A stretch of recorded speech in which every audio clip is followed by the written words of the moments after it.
To understand how a government should function, I mean, you first have to understand the exact problem that government is attempting to solve. Which is always disorder. Yes. Across all political theories, that problem is human disorder. Suffering, poverty, inequality, social friction, all of it.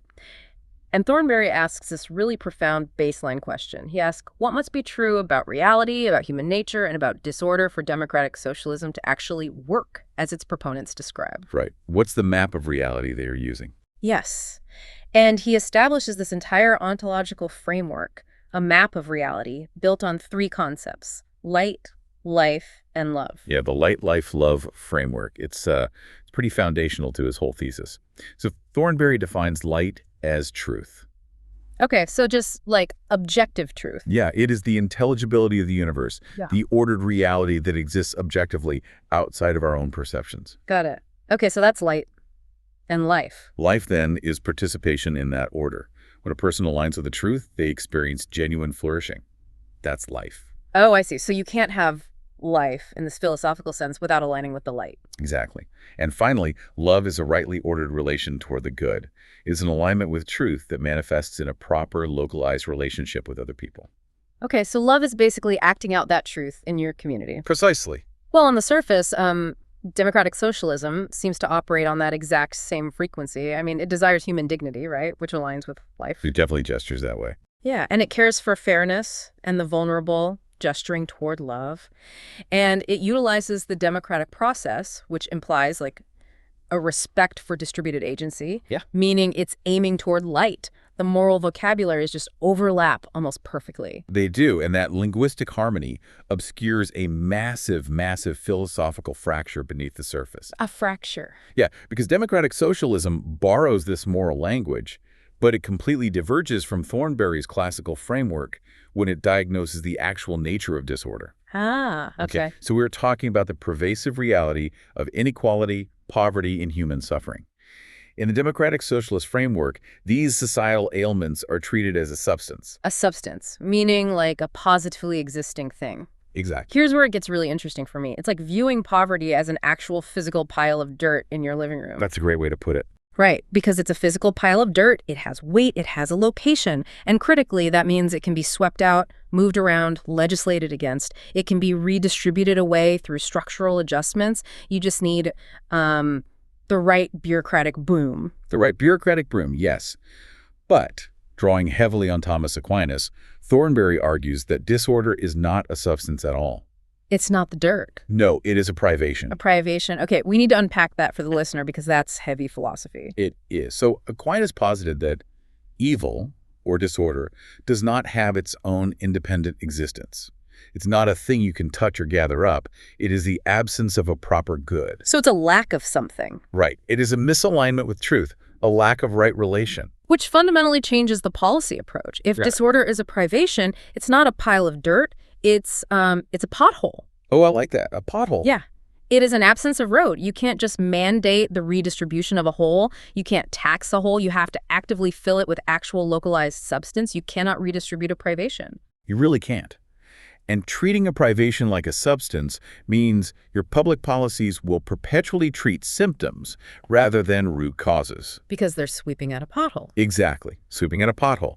If a government views poverty solely as a lack of material substance, like a missing pile of resources, its policy will inevitably be to simply provide that material relief. Right, just hand out the resources. Now, Thornberry acknowledges that providing material relief produces a real, albeit partial, good. Sure, keeping someone housed and fed matters deeply. Nobody is denying that. Nobody.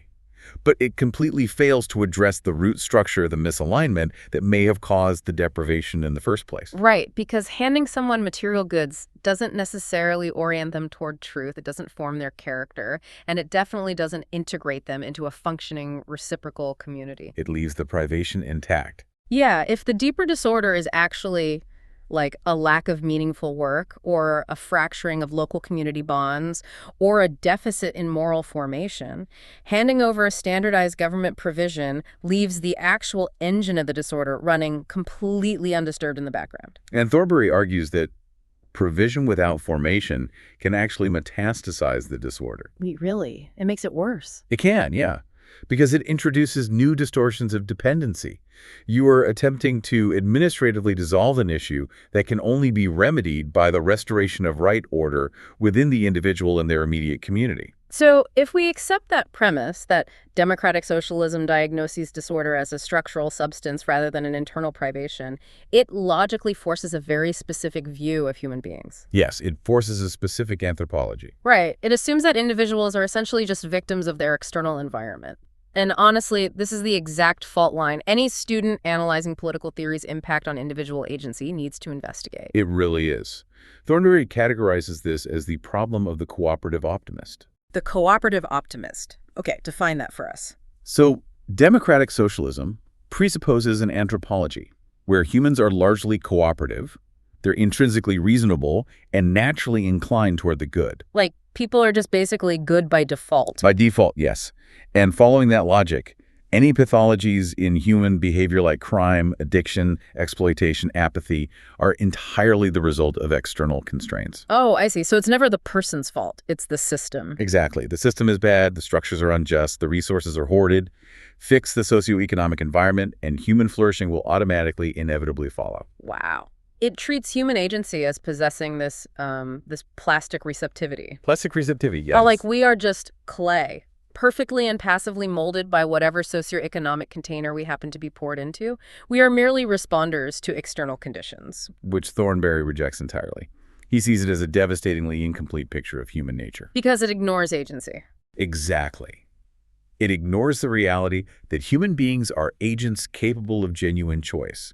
And that includes self-generated moral failure. Right. We can just choose to do bad things. We can. And he synthesizes this critique by pulling from multiple strands of the philosophical tradition. It's not just a modern conservative talking point. He looks at Aristotle, for instance. Oh, taking it all the way back. Yeah. Aristotle argued that moral virtue is a habituated disposition. It requires rigorous, repetitive choice, not just a favorable environment. You have to practice being good. Right, like going to the gym for your soul. You can have a state-of-the-art gym, but if you don't lift the weights, you don't get strong. Perfect analogy. And then he looks at Immanuel Kant. Kant insisted on the radical dignity of the moral agent, where the individual is absolutely responsible for their adherence to the moral law. And if you blame the system, you strip them of that dignity. Precisely. And then finally, you look at the Augustinian tradition, which explores the profound depths of human self-deception and the incurvatus in se. Wait, what was that? Incurvatus in se. It means the soul curved inward on itself. Oh, wow. That's a powerful image. It is. And all of those traditions converge on the idea that humans are entirely capable of both alignment and dramatic misalignment with reality, completely independent of their material wealth. Right. Disorder arises from within. It comes from disordered desires, false beliefs, a misdirected will. It's not just a lack of funding. Stripping away that internal complexity in the name of compassion actually results in a massive degradation of human dignity. How so? Well, if every destructive choice a person makes is chalked up to the fault of the system, you are removing their agency. You are fundamentally saying they are not the authors of their own lives. Let's push this to its logical extreme, right? Suppose a centralized government manages to perfectly engineer the external environment. Just perfectly. Total utopia. Yeah. No one is hungry. Everyone has high-quality housing. Healthcare is universally accessible and totally flawless. Education is fully funded. Thornberry's framework suggests that even in this utopian structural environment, people will still make terrible, destructive, atomizing choices. They absolutely will. Wait, really? Even if everything is perfect? Yes, because structures can amplify or restrain certain behaviors, but they cannot generate internal alignment with the truth. Flourishing depends on an internal orientation toward what is good. So a perfect city doesn't make perfect citizens. Exactly. A society of structurally secure but morally unformed persons is just managing disorder at a higher, much more expensive level. It is not resolving it. Man, that is a sobering thought. It is. The moral formation of persons cannot be outsourced to a macro-level structural reorganization. And that forces us to look at the actual mechanisms of government itself. If human disorder is this complex, internal, highly localized phenomenon, how does a centralized government even attempt to manage a population of millions of complex agents? They try through administrative control, which introduces what Thornberry calls the fatal flaw of administrative overreach. the epistemology of control. Epistemology. So we are shifting here from ontology, from what is real to what a governing body can actually know. Yes, the knowledge problem. Democratic socialism demands the public control of essential sectors.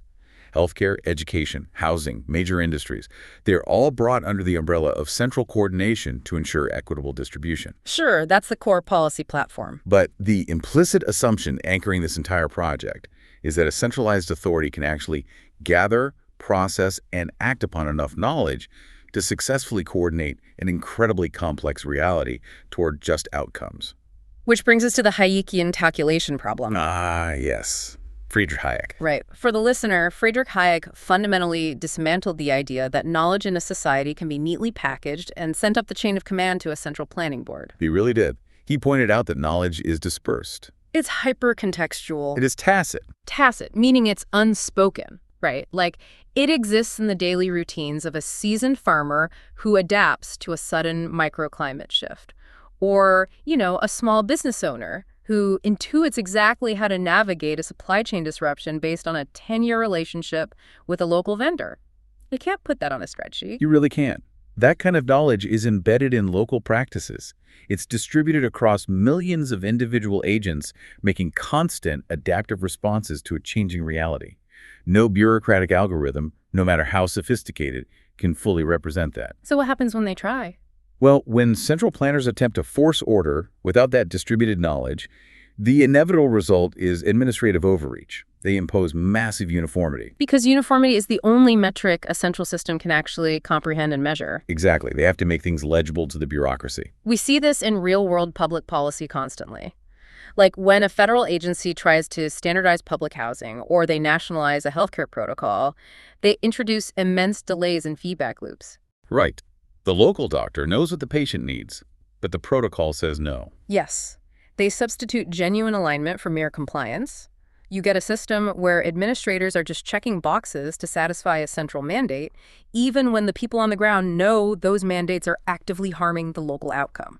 Centralized systems are forced to simplify complex realities into manageable, legible categories because of a strict epistemological limit. They simply cannot know enough. It's not that they are evil. No, it is not an issue of malice or incompetence among the planners. It is a structural impossibility. When they override the dispersion of knowledge, they obscure the localized disorder rather than curing it. But hold on, let's play devil's advocate here. Let's look at the modern context. Hayek was writing in the mid-20th century. We are living in an era of massive data centers, quantum computing, and advanced AI. Right, the supercomputer argument. Yeah. Why couldn't a democratically elected planning board utilize a supercomputer to instantly process all those localized variables and solve the calculation problem? Just feed the AI everything. Thornberry actually anticipates this exact point. And the counter-argument from the text is that the calculation problem is not fundamentally a computational issue. It's not just about processor speed. Not at all. The critical flaw is that this localized tacit knowledge does not actually exist in an explicit quantifiable form until the transaction or the human interaction happens. Oh, wait, so the data doesn't even exist yet? Exactly. You cannot compute data that has not yet been generated by human adaptation. And I guess the fact that a planning board is democratically elected doesn't solve this epistemic void either. No, it doesn't. A democratic vote grants political legitimacy, sure, but it does not grant epistemic omniscience. They don't suddenly become gods of knowledge just because we voted for them. Right.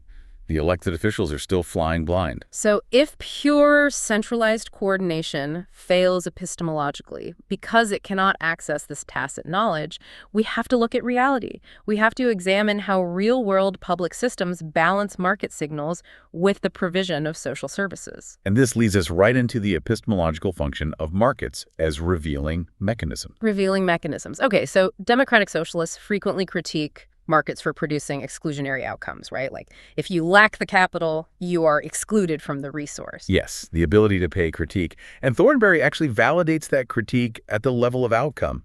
It's true. But he argues it profoundly misses the deeper structural function of the market. Markets act as a distributed intelligence network. Okay, so think about it like this. This is an analogy that really helps me wrap my head around it. Imagine trying to navigate a massive pitch black cavern filled with obstacles. Okay. A dark cavern. The market is the equivalent of millions of people holding tiny flashlights, illuminating different corners of the cavern based on exactly where they are standing and what they are looking at. I love that. Right. Central planning, on the other hand, is the equivalent of confiscating all those millions of tiny flashlights, handing one giant spotlight to a single guy at the front of the cavern and just hoping he knows exactly where everyone needs to step. Which is disastrous. It's a disaster. People are going to fall off cliffs. Real-world systems inevitably realize the cavern is way too complex, and they end up having to hand the tiny flashlights back out just so society can see what's going on. That is a brilliant way to illustrate it. Through praise signals, those tiny flashlights communicate vital information. They expose inefficiencies, they reveal genuine human desires, and they reward effective coordination. They show us where the cliffs are. Exactly. Markets process the localized judgments of millions of agents into actionable signals. And this epistemological reality explains the historical drift we observe in real-world public systems. What do you mean by historical drift? Well, when you look at avowed democratic socialist programs throughout history, they almost universally converge into social democracy. Ah, yes. The Scandinavian models are the classic example here. They always are. Yeah, students of political theory constantly point to Sweden or Denmark as the ultimate triumph of democratic socialism. Like, look, it works over there. But Thornberry meticulously breaks down why that historical convergence happens and why it is categorized completely incorrectly. The Nordic success stories are not examples of pure democratic socialism. They aren't. No. They do not rely on the full public control of the economy. In fact, when Sweden experimented heavily with centralized control and massive public expansion in the 1970s and 80s, they ran face first into the calculation problem. They took away the flashcards. They did. And it led to severe economic stagnation, inefficiency, and massive currency crises by the early 1990s. So what did they do? They handed the flashlights back. Wow. Really? Yes, they underwent massive market reforms. They deregulated industries, they lowered corporate tax rates to highly competitive levels, and they actually reintroduced market mechanisms into their social services. Like what kind of mechanism? Like school voucher systems and privatized healthcare delivery options. Oh, wow. I didn't realize that. Yeah, the Scandinavian model today is highly regulated, aggressively taxed capitalism. They rely entirely on the immense wealth and the dynamic information generation of market mechanisms to fund their extensive public safety nets. And crucially, that success relies on profound pre-existing cultural conditions too, doesn't it? Oh, absolutely. Like you are looking at societies with historically unprecedented levels of civic solidarity, high institutional reliability, and really deep-seated civic trust. Yes. The welfare state did not manufacture those cultural goods. The welfare state was only possible because those cultural goods already existed.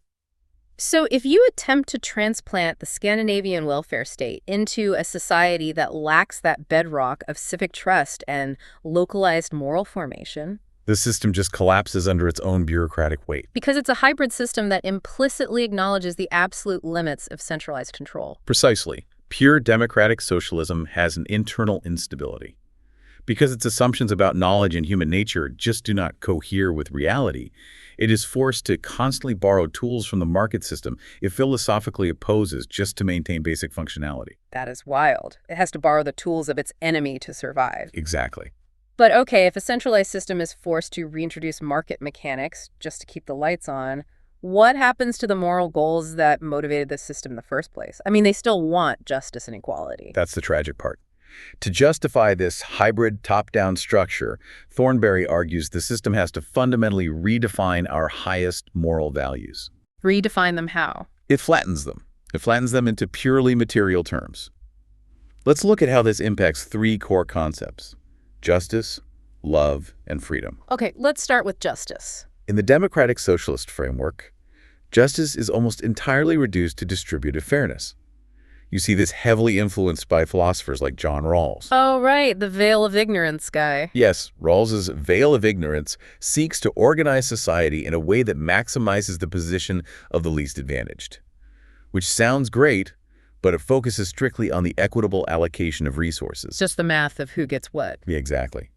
But the classical philosophical tradition, stretching back to Plato and heavily refined by Aquinas, understands justice not merely as distribution, but as giving to each what is due. Which involves a lot more than just money. It involves right relation, honoring localized obligations, and recognizing desert and proportionality. A society could have perfectly equalized bank accounts for every single citizen. But if those citizens break their promises, exploit their neighbors interpersonally, and lack all civic virtue, they are not a just society. They are simply a materially equalized one. Exactly. And that flattening effect extends right into the concept of love. How does a political system even define love? Well, democratic socialism utilizes the language of solidarity. But in practice, it redefines love as bureaucratic provision. Right. Writing a check. But true love requires an intimate knowledge of the particular person. It requires a mutual recognition of truth, a profound respect for the other's agency, and a shared commitment to moral formation. Yeah, a guaranteed delivery of goods from a faceless government agency is not love. It's administration. Right.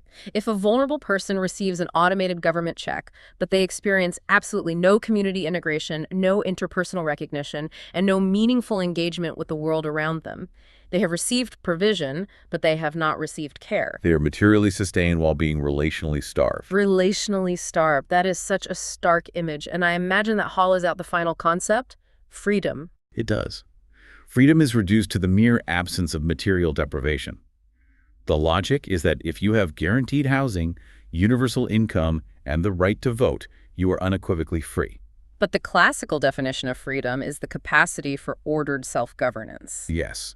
It is the cultivated ability to act in accordance with the genuine good. Meaning, you can possess formal, legal freedom and absolute material security, yet remain entirely enslaved to your own unformed passions, destructive habits, and just a complete lack of character. You possess the instruments of freedom, but completely lack the substance. Which circles right back to the student analyzing individual agency. I mean, what happens to human motivation, to our sense of purpose, when our effort is completely decoupled from the outcome? It shatters the experience of meaningful agency. Genuine human flourishing requires the deeply felt reality that your choices actually matter, that your localized effort produces distinguishable, meaningful results. And when a macro system aggressively equalizes outcomes regardless of individual effort, virtue, or quality, it does far more than just dampen the economic incentive to work.